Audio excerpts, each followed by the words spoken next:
João capítulo 4, versículo 39, irmãos, nós estamos aí algumas 2 semanas pelo menos, né? Eu quis dividir essa história aí de Jesus com a mulher samaritana, porque é uma história muito grande e tem várias lições aqui. E hoje nós encerramos essa parte dessa história justamente e é uma parte muito fantástica, né? Porque Jesus agora vai ensinar lições sobre o verdadeiro testemunho. E nós vamos E nós vamos observar que o quão é importante e como isso faz parte na vida de um crente ser uma testemunha viva de Cristo Jesus. Afinal, é interessante porque o Calvino, né, ele escreveu um artigo chamado O Chamado ao Testemunho, de João Calvino, e ele dizia o seguinte: se o evangelho não é pregado, Jesus Cristo é tal como foi enterrado. Portanto, coloquemo-nos como testemunhas, honrando quando virmos todo o mundo tão distante do caminho e permanecermos firmes em toda a doutrina. É interessante que o próprio João Calvino, à luz das Escrituras, vai entender justamente aquilo que o Senhor Jesus e vai agora nos mostrar, e hoje nós vamos ver aqui, através desse finalzinho da história da mulher samaritana, o quanto é importante e o quanto tem sentido isso que Jesus falou antes de subir aos céus, depois da sua ressurreição. E quando deixa agora os discípulos com a tarefa de pregar o evangelho como testemunhas daquilo que eles haviam aprendido e vivido com Cristo Jesus. Esse texto de Atos 1:8 ele é fantástico, porque ele diz: olha, mas receberão poder do Espírito Santo ao descer sobre vocês e serão minhas testemunhas em Jerusalém, toda a Judéia e Samaria até os confins da terra. Ser testemunha e dar o testemunho não é algo tão simples assim, não é verdade? Porque inclusive o testemunho, ser uma testemunha, muitas vezes implica até sofrer consequências de perseguição e de morte. E quando nós olhamos para os próprios apóstolos e discípulos aqui de Jesus, muitos deles foram mortos, perseguidos. A maioria deles, com exceção de João, que foi, né, que ficou preso na ilha de Patmos, né? Mas todos eles foram martirizados justamente por serem testemunhas. Não é à toa que a gente sempre vê aí notícias de testemunhas que foram mortas e de pessoas que tiveram, né, foram testemunhas de uma situação, às vezes de um crime, e depois tiveram que falar a verdade e tudo mais. Então não é à toa que muitas vezes você testemunhar, ela também aqui pressupõe um certo problema, algumas dificuldades para nós. E via de regra, né, a testemunha fala daquilo que ela vive, daquilo que ela tem presenciado, daquilo que faz parte da vida dela, senão ela é uma testemunha falsa. E é isso que Jesus vai ensinar nestes versículos. E essa noite eu quero trazer aqui para os irmãos 3 lições sobre o verdadeiro testemunho, tá bom? O testemunho da mulher é fruto da verdade revelada, ok? O não testemunho dos discípulos é fruto da visão ofuscada, e o testemunho de Jesus é poderoso e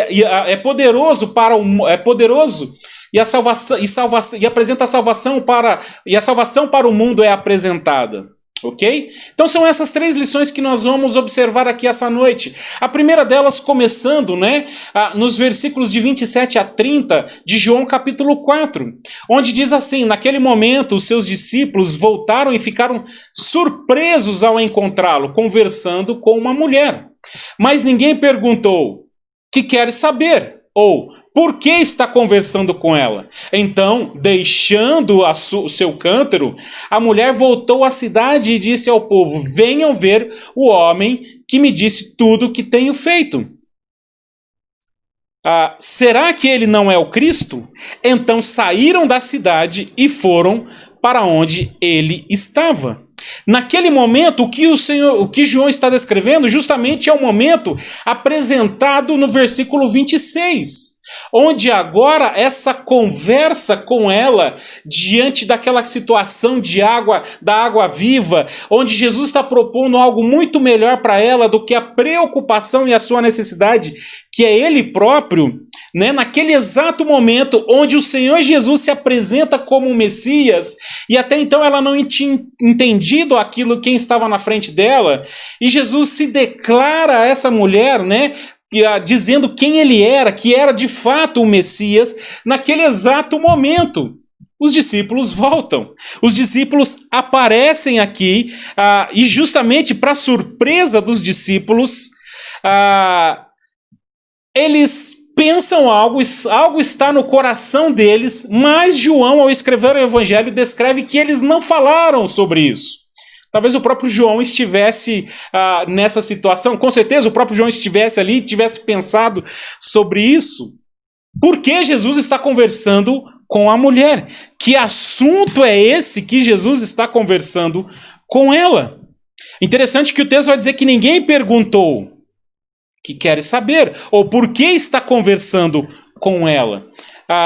Isso tudo, meus queridos irmãos, faz parte dentro desse contexto judaico, desse contexto de uma atitude, né, sexista aqui, bastante comum da época, né, onde, inclusive, parte de um pensamento judaico entendia que um rabi, ou como Jesus, um mestre, não deveria perder tempo em falar com uma mulher, nem com a sua própria esposa. Ok? Pois isso faria perder tempo precioso no estudo da Torá. E tal indisciplina poderia condenar a vida deste mestre. Outros rabis e mestres chegavam a sugerir que filhas, sugerir que dar às filhas algum tipo de conhecimento da Torá era tão inadequado quanto vendê-las à prostituição. Tamanho era esse pensamento de que um rabi ou um mestre conversando com uma mulher era extremamente inapropriado, era extremamente perder tempo, era algo que não deveria fazer. E isso estava dentro daquilo que João revela e que os discípulos não perguntaram. Não é verdade?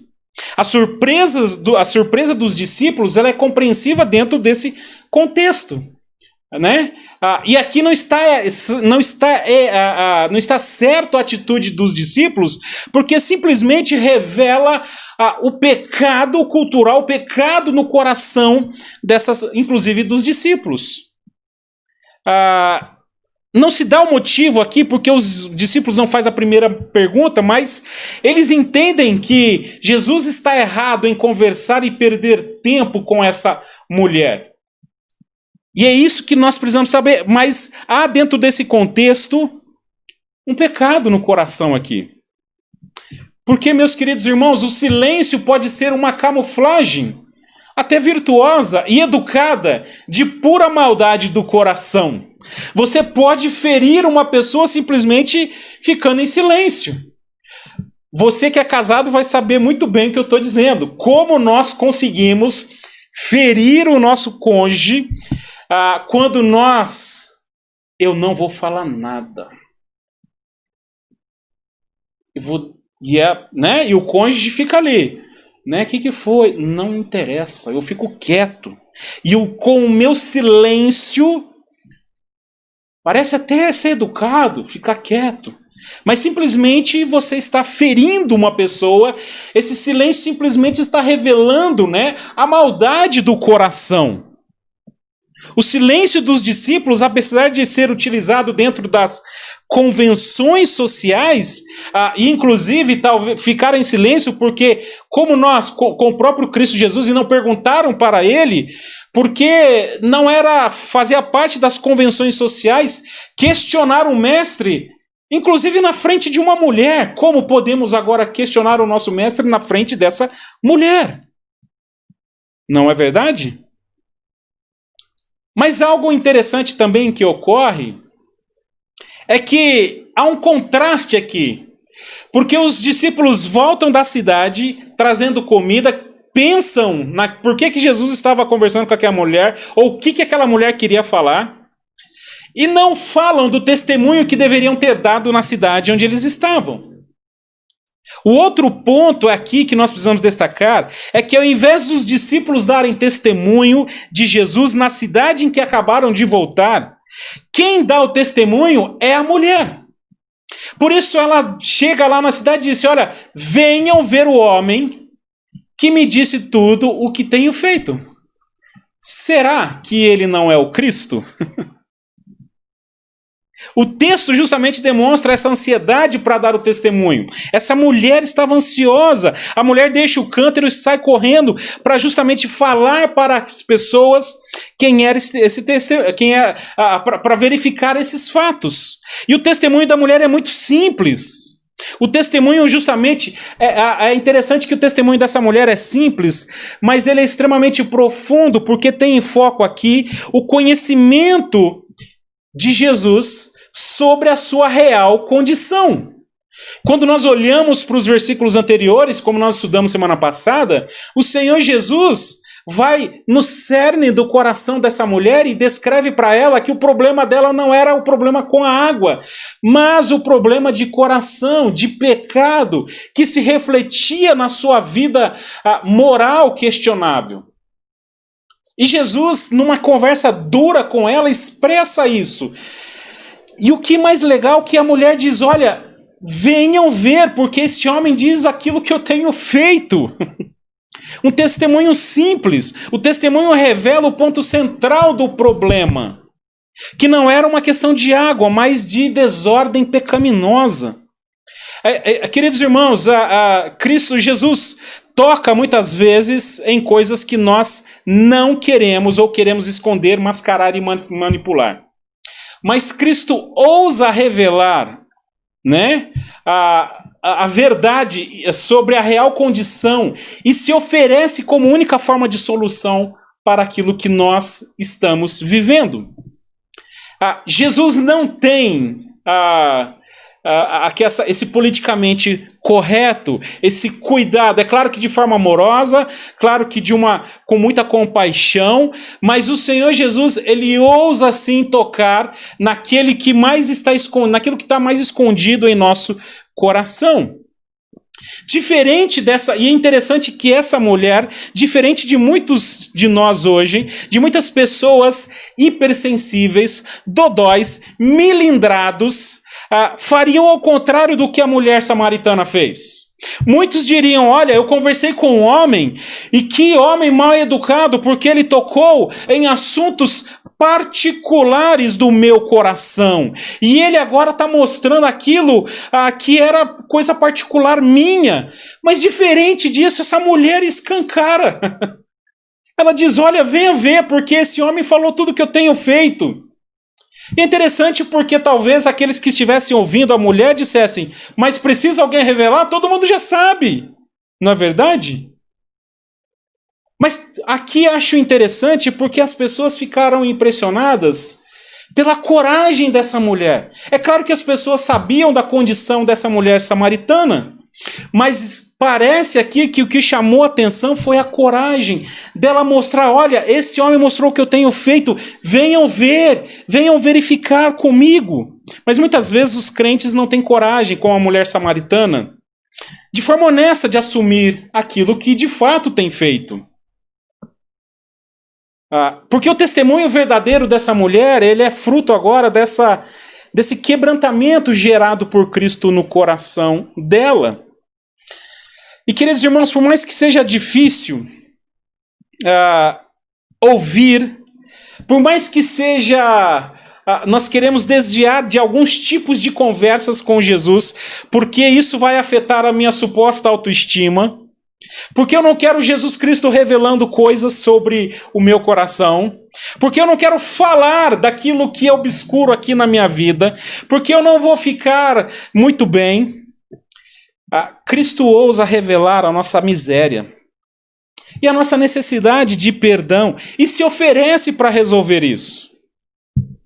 Jesus não quer que você viva no auto-engano, lutando para que você mantenha de forma disfarçada, uma autoestima elevada, uma alegria mascarada, com seus problemas, aquele sorrisinho amarelo que a gente dá, não é verdade? Mas ele quer que você encontre coragem, forças nele, na pessoa dele, para admitir o seu pecado, se arrepender, reconhecer o seu estado, os seus erros e encontrar nele o perdão e graça. É aqui o ponto inicial do nosso testemunho. E é isso que deu coragem para essa mulher testemunhar para outras pessoas. Porque na presença de Cristo, você não precisa de autoestima, mas você precisa ser perdoado. Vou repetir. Na presença de Cristo, você não precisa estar bem, com a sua autoestima elevada. Na presença de Cristo, você precisa estar perdoado. E é isso que o Senhor Jesus exige de nós. Só isso. Não é verdade? Você não lida com suas fraquezas, nutrindo sua autoestima, sua felicidade. Mas você luta com as suas fraquezas com perdão em Cristo. O que Jesus Cristo fez é o suficiente para restaurar a coragem de viver com dignidade, de cabeça erguida perante as pessoas e, como consequência, testemunhar para aquelas que não têm nem motivo para testemunhar, mas para falar aquilo que Jesus tem feito e aquilo que você fez. É claro que aqui essa mulher não tinha orgulho do passado. Ela não estava dizendo, olha, que eu fui assim, assim, assim. Não tinha orgulho nenhum nisso. Era algo que não deveria nem ficar tocando no assunto. Mas Jesus restaurou o coração dessa mulher, restaurou a motivação dela. Eu não preciso mais. E ela percebeu isso, ficar escondendo, manipulando. O Senhor Jesus é suficiente. Alguém que não era ouvida, que era rejeitada, excluída por sua condição moral questionável, por causa de Cristo agora é ouvida, atendida e mobiliza a sua cidade. Não foi o seu carisma, não foi a sua história, não foi o seu dinheiro, sua influência, ela não tinha nada disso, mas o simples fato de ter estado com Cristo Jesus. Por isso, meus queridos irmãos, eu sei que não é fácil, e não foi fácil a conversa que Jesus teve com essa mulher. Não é fácil algumas conversas que o Senhor Jesus tem conosco. Mas essas conversas nos levam à verdade daquilo que nós somos, à verdadeira necessidade daquilo que nós estamos precisando, que é Cristo Jesus. E essa é a condição inicial de todo testemunho. E o testemunho dessa mulher foi muito simples. Venham ver o que esse homem disse sobre mim. E ela despertou a cidade. Despertou pessoas que jamais a ouviriam, que não a consideravam. Deu para entender o que Jesus faz na nossa vida? Deu para entender, meus queridos irmãos, o que Jesus faz na vida de um pecador miserável como eu, como nós? Olha o que Jesus faz. Esse é o poder de Deus. Esse é o Cordeiro de Deus que tira o pecado do mundo. E quando ele tira esse pecado, somos agora chamados a ser testemunhas dele. Que privilégio, que alegria isso! Mas há aqui um outro grupo, lembra dos discípulos? Eles não dão testemunho. O não testemunho dos discípulos é fruto de uma visão ofuscada. Enquanto isso, os discípulos insistiram com ele. Enquanto toda essa maravilha com essa mulher, o que Jesus estava acontecendo, tudo ali acontecendo, eles insistiram algo. Olha, eles não falaram para Jesus. Jesus, então vamos ver. Peraí, o que essa mulher está dizendo? Não, sabe o que os discípulos disseram? Mestre, come alguma coisa. Mestre, come alguma coisa. Mas ele lhes disse, tenho algo para comer que vocês não conhecem. Então seus discípulos disseram uns aos outros, será que alguém lhe trouxe comida? Disse Jesus, a minha comida é fazer a vontade daquele que me enviou e concluir sua obra. Vocês não dizem, daqui a 4 meses haverá colheita? Eu digo a vocês, abram os olhos e vejam os campos, eles estão maduros para a colheita. Aquele que colhe já recebe o seu salário e colhe fruto para a vida eterna, de forma que se alegram juntos com os que semeiam e o que colhem. Assim é verdadeiro o ditado, um semeia, o outro colhe. Eu os enviei para colherem o que vocês não cultivaram. Outros realizaram um trabalho árduo e vocês vieram usufruir do trabalho deles. Se a mulher samaritana foi difícil de entender, como nós vimos nos versículos anteriores, os discípulos também têm dificuldade de entender Jesus. Assim como uma mulher pensou numa água literal, os discípulos agora pensam numa comida literal. E é interessante porque Jesus quer despertar o olhar deles, a visão deles para aquilo que estava acontecendo, algo maravilhoso estava ocorrendo na presença deles, uma pessoa estava sendo transformada, se tornando testemunha de Jesus Cristo, testemunhando agora para outras pessoas, mas os discípulos pensam no quê? O que tem para comer? Você não quer comer, Jesus? Interessante também que eles pensam, será que alguém... Jesus diz, não quero porque tem algo mais importante aqui. E eles pensam, será que alguém deu comida para Jesus? É interessante, meus queridos, que muitas vezes a comida, que é uma maravilha, a comida é uma bênção de Deus na nossa vida, mas ela é uma droga muitas vezes, que nos desvirtua da realidade das coisas, não é verdade? É interessante, por exemplo, que quando a gente faz confraternização na igreja, a visão da confraternização é o amor, é a união, é a comunhão, mas muitas vezes a comida se torna alvo de briga.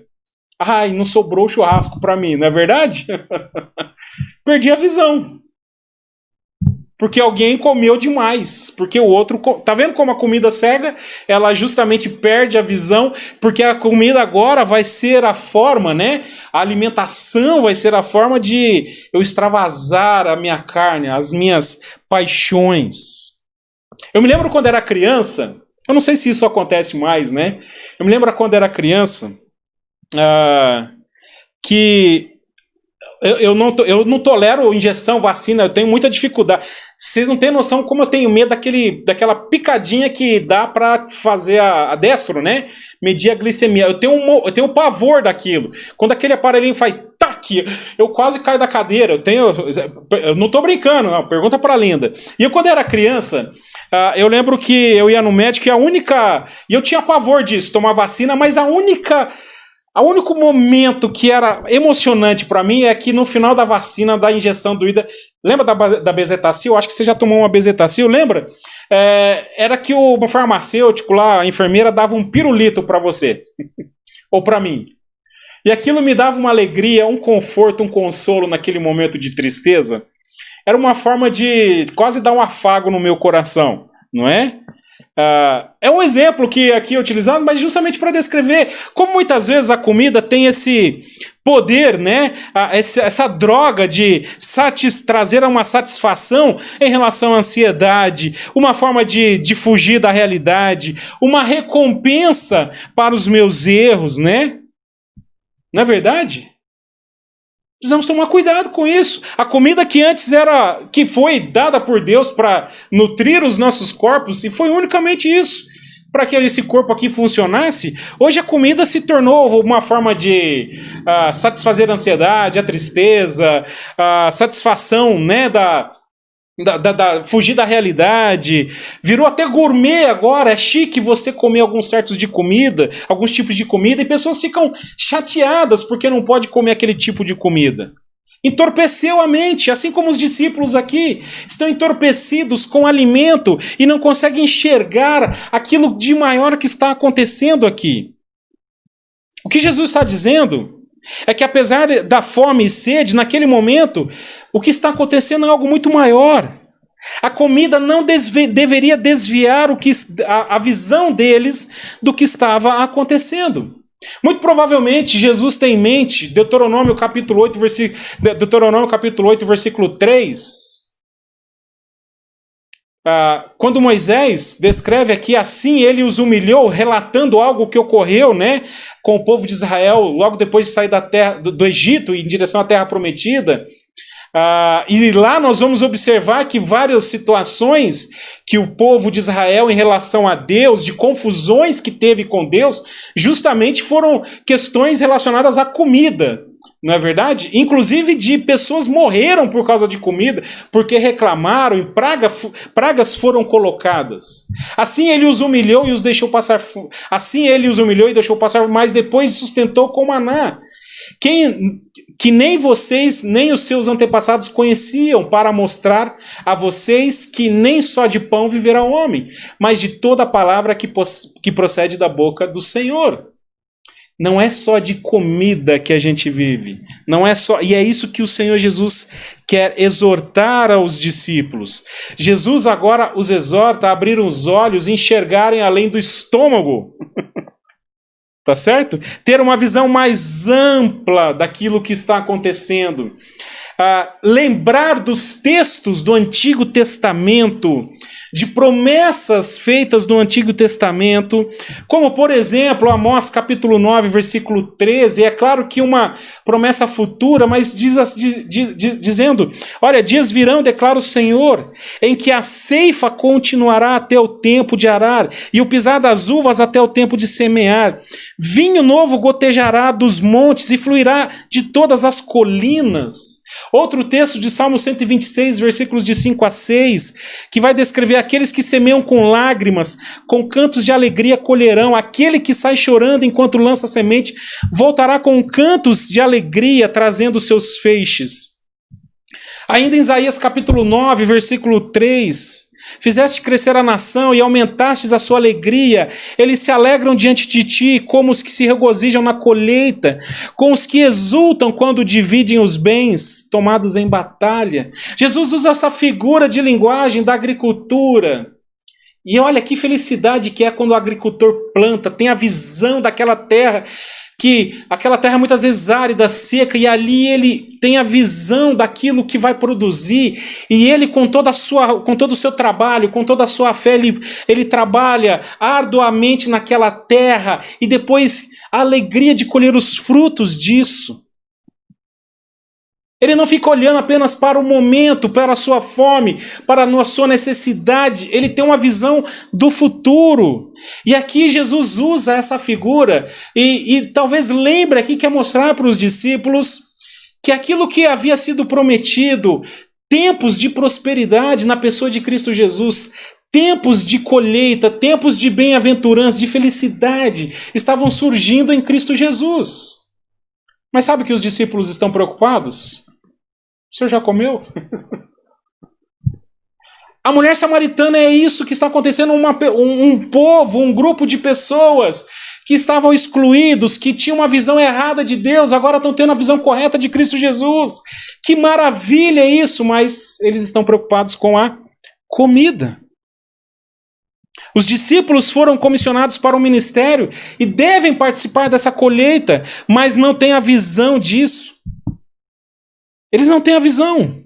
Houve agora uma longa sucessão dos profetas, líderes, que prepararam o caminho, semearam a palavra de Deus, trabalharam com o povo de Israel, agora culminando na pessoa de Cristo Jesus. O solo foi plantado, a palavra está sendo pregada, os frutos estão crescendo. Olha essa mulher samaritana. Mas os discípulos estão preocupados com a comida. E, queridos irmãos, uma igreja, um ministério, um missionário, os programas, os compromissos, os 10 passos estratégicos que podemos seguir, tudo isso é nada comparado àquilo que Jesus Cristo satisfaz. Ele dá o crescimento. Ele faz nascer uma vida nova. Quem mata a sede e a fome da alma é Cristo Jesus. É interessante que, se você olhar o mesmo diálogo que Jesus tem com a mulher, é muito semelhante ao diálogo com os discípulos agora. E olha que os discípulos estavam perto de Jesus, e eles não dão testemunho de Jesus, já estavam andando alguns dias com Cristo Jesus. Jesus os exorta: olhem além dos campos, tenham a visão mais ampla. Lembra do desenho dos Thundercats? Tem a visão além do alcance, não é isso? Claro que não, do olho de Tandera, né? Mas olhem os campos que Jesus está propondo. Olha o que está diante de vocês. Jesus diariamente diz isso para nós. É interessante que Jesus diariamente está falando conosco. Olhe para além do seu estômago. Olhe para além das suas necessidades. Olhe para além da sua casa. Olhe o que eu tenho feito. Olhe o que tem acontecido. Olha o que eu tenho feito no mundo, queridos. Mas muitas vezes nós ficamos choramingando por pequenas coisas que eu sei que é sofrida, que eu sei que é difícil, que eu sei que desanima. Aí alguns falam, pastor, mas o senhor não passa o problema que eu passo. Eu sei, Jesus sabe. Mas Jesus está pedindo para que você olhe além, meus queridos irmãos. Tenha uma visão um pouco maior do poder de Deus, do poder de Cristo Jesus que tira o pecado do mundo. Jesus está mostrando isso para a gente. Jesus diariamente está mostrando isso para nós. Parece que muitas vezes somos como aqueles pais recém-pais, né? Pais que tiveram os filhos recentemente e que quando a criança chega, não dorme, chora, aquela confusão, a nossa vida de cabeça para baixo, a gente fala, nossa, por que ninguém me avisou? Avisou! Avisou que seria assim. Mas a maternidade, aquele encanto, aquele cheirinho, cegou, entorpeceu a minha visão. A gente não conseguia enxergar. É como um casal de namorado que você fala, olha, cuidado, esse vai ser problema. E aí, nossa, no meu casamento ele vai trazer flores todos os dias e não sei o quê. Não, vai ser assim. E aí quando chega no casamento, a gente se frustra. Chateado. Aí fala, por que ninguém avisou? Avisou. Mas a gente não conseguiu enxergar, porque muitas vezes, meus queridos irmãos, estamos entorpecidos pelas paixões, os desejos desse mundo. O testemunho sobre Jesus, aquilo que Jesus está fazendo, é muito maior daquilo que nós queremos.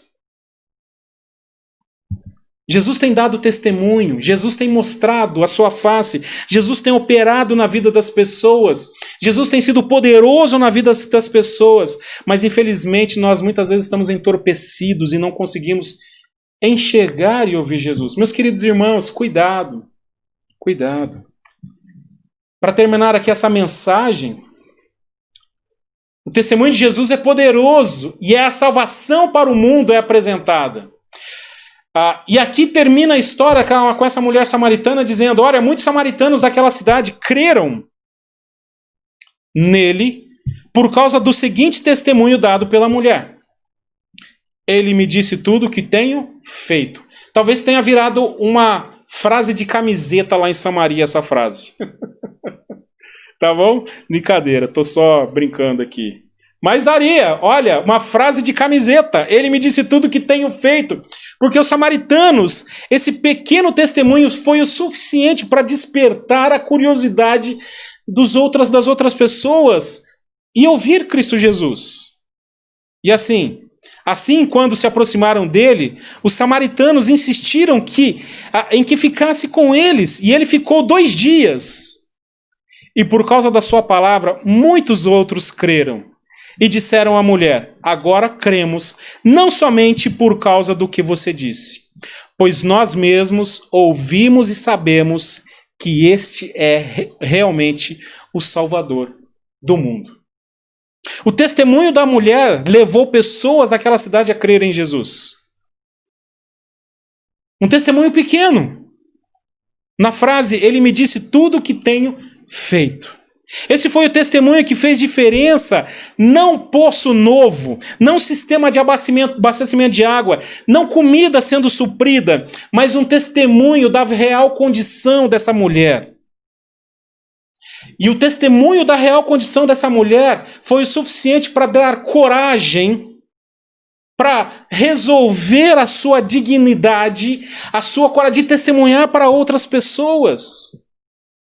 O reconhecimento é de quem era Jesus foi tão importante aqui que eles convidaram Jesus e ele ficou mais 2 dias ali. Interessante, meus queridos irmãos, que eles até atribuíram um título para Jesus que só aparece no Evangelho de João. Olha o que ele diz na última frase, o que eles dizem na última frase. Pois nós mesmos o ouvimos e sabemos que este é realmente o Salvador do mundo. Este é verdadeiramente, realmente o Salvador do mundo. Eles não apenas ficaram no testemunho dessa mulher, mas agora o que impactou de verdade o coração deles foi que aquilo que Jesus fez na vida daquela mulher foi verdadeiro, e eles perceberam e testemunharam com as suas próprias vidas isso que Jesus acabara de fazer.